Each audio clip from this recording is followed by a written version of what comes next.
L'objectif de la vidéo est de voir comment on peut faire une proposition sous la forme d'un devis avec le CRM Odoo. Ici, j'ai une opportunité. Je vais mettre que cette fois-ci, j'ai 90% de chances de conclure. Je pense que ça peut se faire avant le 30 juin. Et ici, donc je vais enregistrer les petites modifications que j'ai faites et je vais faire nouveau devis. Ce devis, il est bien au nom de la cliente que j'ai rentré. L'expiration du devis, c'est le 10 juillet. Je peux changer cette date. Les prix sont en euros. Conditions de paiement, je peux choisir. Ça peut être négocié avec le client. On va mettre à 30 jours. Et là, je vais ajouter les produits à mon devis. Donc, je vais chercher Algo. On va dire que je lui en vends 200.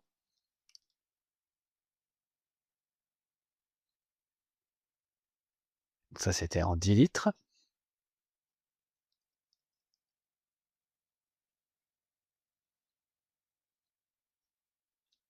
100 en 5 litres. Et en 25 litres, on va dire 252.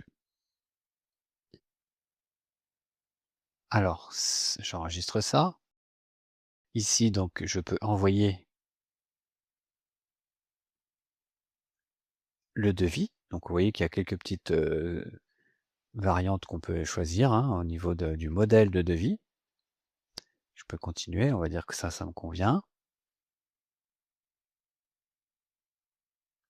Et donc ici, il m'a fait le PDF, le mail de Madame Baucher, et il a créé un mail automatique, bien sûr, que je peux venir modifier, et ensuite ici, envoyer. Bon là, je vais faire ignorer, je ne vais pas vraiment l'envoyer. Je pourrais l'imprimer, donc là, c'est une version PDF que je récupère.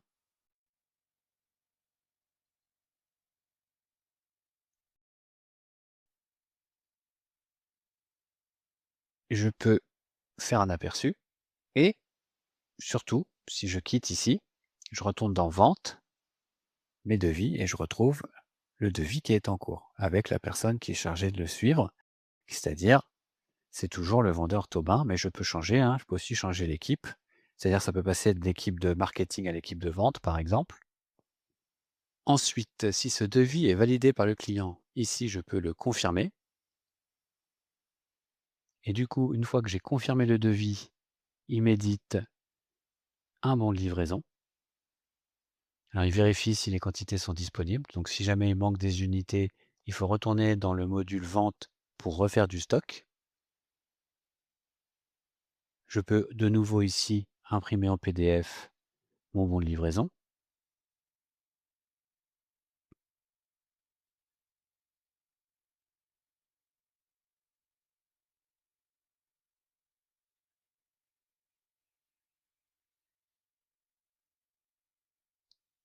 Ensuite, je peux donner la date de livraison. Par exemple, ce sera livré le 18. Je peux valider mon bon de livraison. Ensuite, si je reviens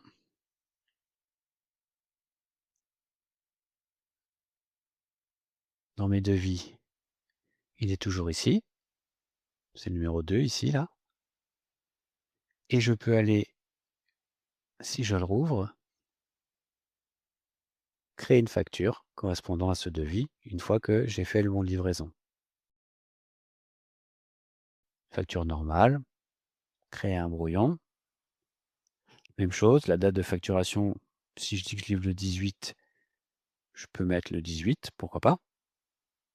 Les conditions de paiement, je choisis par rapport à mon client. Je crois que là, j'avais mis 30 jours pour le paiement. La date de livraison est prévue le 18. Il y a toujours la même chose dedans. Et là, je peux confirmer et ça va me créer la facture. Donc là, je peux de la même façon envoyer ma facture en PDF, par mail, l'imprimer, et je pourrais revenir ici la noter comme payée. Si je veux voir ma facture, il faut que j'aille dans la partie comptabilité et donc là, dans client, facture client, vous retrouvez la facture que je viens de faire, payable le 18 juin. Elle est ici.